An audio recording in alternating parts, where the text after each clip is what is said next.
Alright guys, Genshin Impact Update 1.6 is now officially live, and so here at WhaleStat we want to take the time out to discuss our first impressions of everything currently available to us, while also taking into consideration all that has yet to come. Now, if it wasn't already clear, Update 1.6 is a sort of holdover to Update 1.7.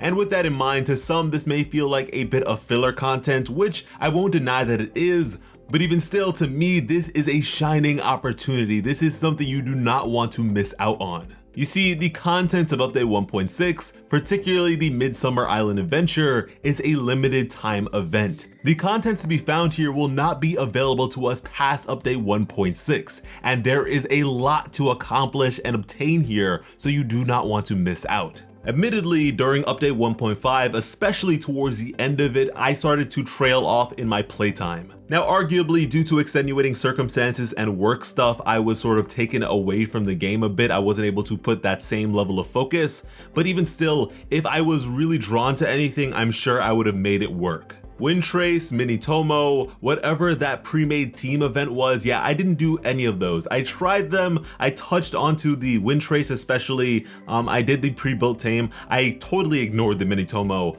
1.5 just wasn't it for me. And that's not to say these events were necessarily bad, it's just that their rewards weren't so glamorous to me, and I also was not too enthralled by their gameplay mechanics. Now, I of course dabbled into the housing system, Agedaha as a weekly boss, as well as snagging Zhongli, Yanfei, and Eula. And so overall, Update 1.5 wasn't too special for me, and although we know that Update 1.7 is going to be incredible with the addition of Inazuma, that's not to say we should neglect Update 1.6. For me, Klee was the last character I needed to obtain to be able to say that I have every character in the game currently, and so the opportunity afforded by this rerun is incredible for anyone who doesn't already have her. That being said, although I really felt bad about missing out on Klee when I did, at this point I kind of got her for the collection's sake as opposed to really intending to use her and all that. Why? Because Yanfei exists. I use her a whole lot. I have my Yanfei really built out,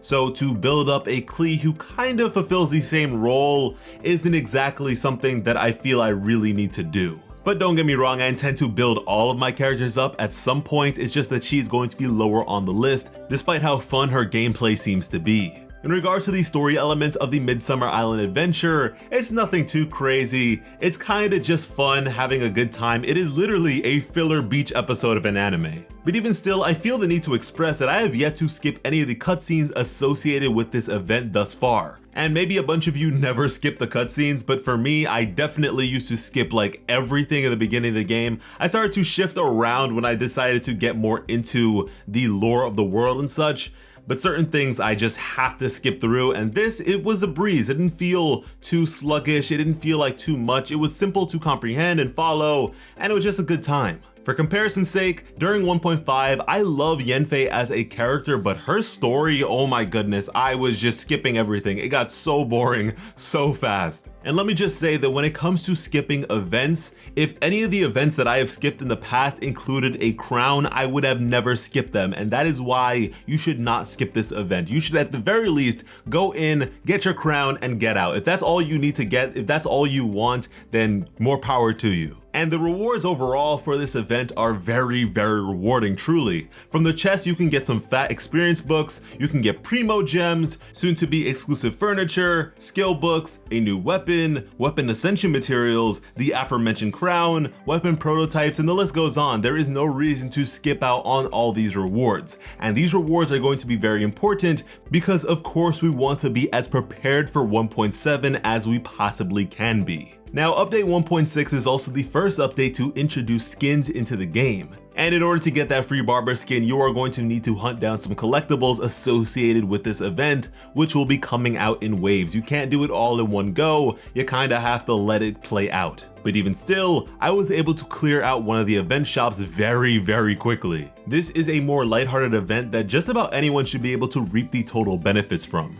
Now, later on in this update, beyond the furthered contents of this midsummer event, we are of course going to get our new character, Kazuha. Now, this is a character that a lot of you have expressed that you intend to save up for, and I can't blame you. I really want this character as well. Now, unfortunately, we will not be able to preemptively prepare his necessary resources just yet, seeing as they are not yet in the game, but really, when we get to times like these, where things aren't all too crazy or resin dependent, I tend to farm while I can. Stock up on Mora, experience books, grind certain artifacts, like right now I'm hunting for an appropriate Viridescent set, and just be as ready as we possibly can be. Because especially when a new character comes out, we want to be able to play with them, we want to be able to use them, and so at the very least, having those artifacts, having that Mora, having those experience books makes it so that you can actually level them up and raise them up sooner rather than later. And how wonderful is it that the Battle Pass is back, because those resources are just so good. Now, the last thing I want to touch on in regards to 1.6 is stuff that we have covered in a previous video,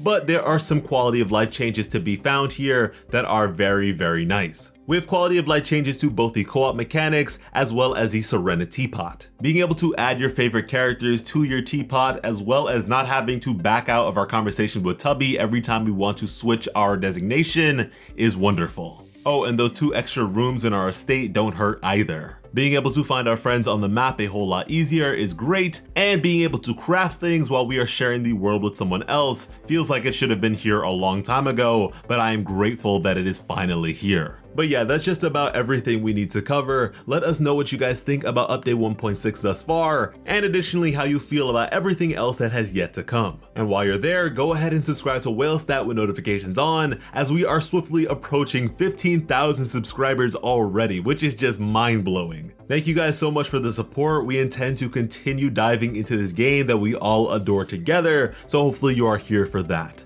I have been your host, Slice of Otaku. Thank you all so much for watching, and have an awesome day. I love you.